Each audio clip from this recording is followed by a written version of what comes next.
syukur kita panjatkan kehadiran Allah Azza wa Jalla. Sore hari ini kita bersama-sama dapat hadir dalam keadaan sehat walafiat di Kementerian Hukum sekarang ini, atau dulu Kementerian Hukum dan Hak Asasi Manusia. Sama-sama kita menyambut kedatangan para pemimpin, para menteri, para wakil menteri yang baru yang selanjutnya akan menangani tugas-tugas yang selama ini jadi tanggung jawab dari Kementerian Hukum dan Hak Asasi Manusia.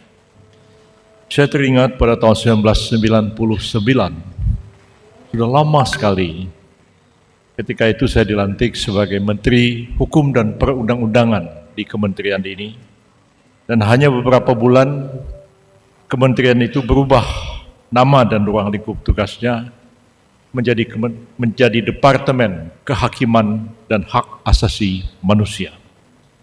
Pada waktu itu, Kementerian Negara Urusan HAM yang dipimpin oleh almarhum sekarang Bapak Hasballah Saad, dilikuidasi oleh Presiden Abdurrahman Wahid dan diintegrasikan kepada Kementerian Departemen Hukum dan Perundang-undangan, maka jadilah dia Departemen Kehakiman dan Hak Asasi Manusia.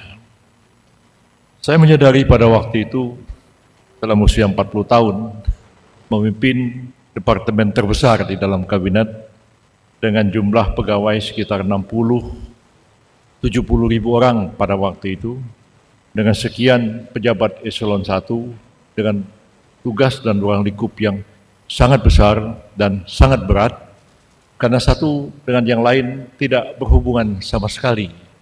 Antara Dirjen Pemasyarakatan dengan Dirjen Haki itu tidak ada nyambungnya satu dengan yang lain, tapi bernaung di satu kementerian yang sangat besar.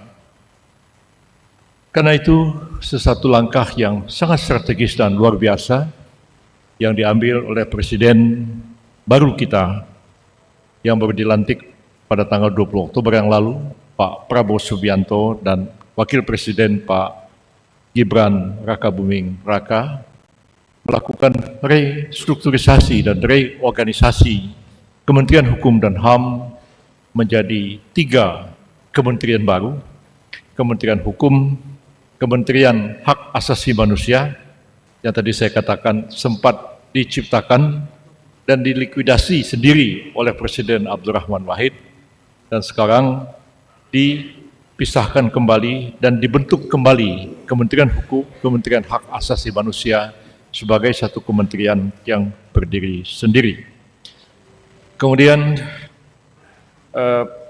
tugas-tugas pada waktu itu memang sangat berat, sangat rumit keadaannya, apalagi kita dihadapkan kepada kerusuhan-kerusuhan yang terjadi di Ambon, Poso, dan tempat-tempat lain.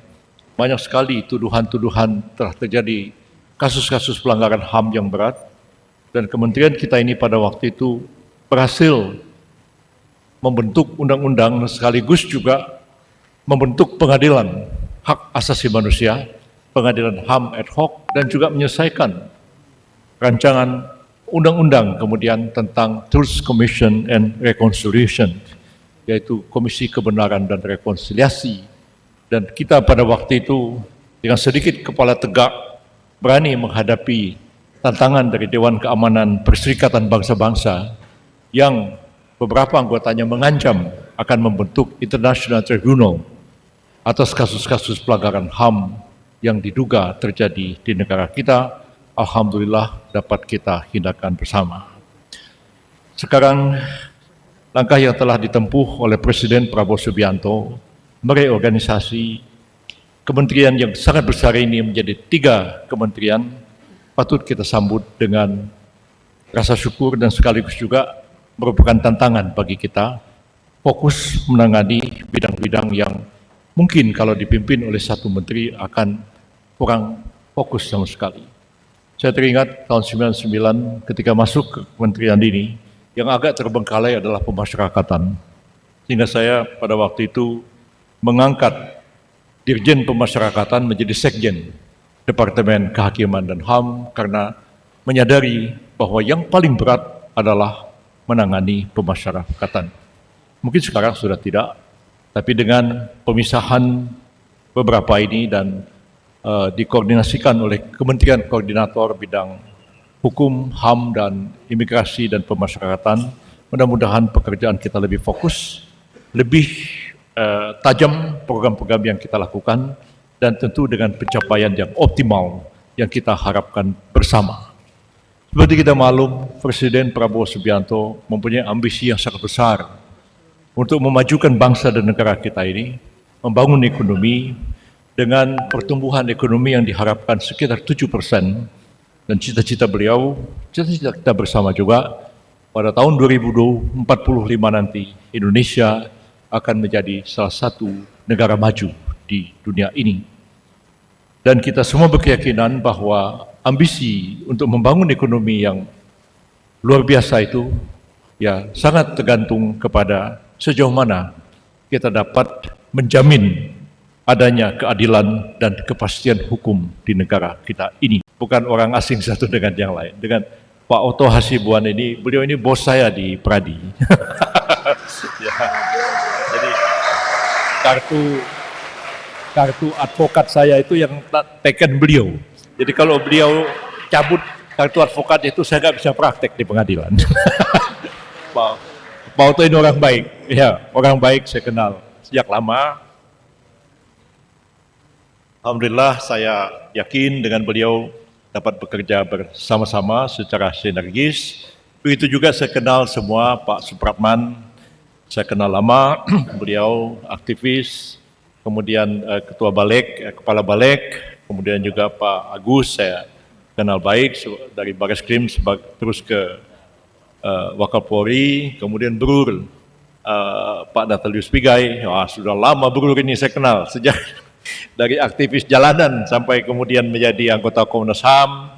Kemudian saya kenal juga kemudian Pak Silmi Karim saya kenal baik juga, kemudian Pak apalagi Pak Edward ya, Omar Syarif saya kenal lama sekali ya sebagai dosen di Universitas Gadjah Mada. Kemudian juga Pak Mugianto. Nah, Pak Mugianto mungkin baru kenal belakangan ini Pak, tapi sudah sering dengar namanya, tapi belakangan ini baru saling banyak bekerja sama.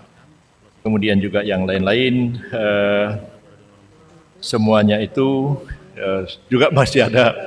Saya bertemu tadi dulu pegawai dari Kementerian Hukum dan HAM ini, yang pada waktu saya menjadi menteri di sini, ya sekarang mungkin dulu barangkali masih staf biasa, sekarang sudah pada jadi pejabat eselon 1 semua barangkali.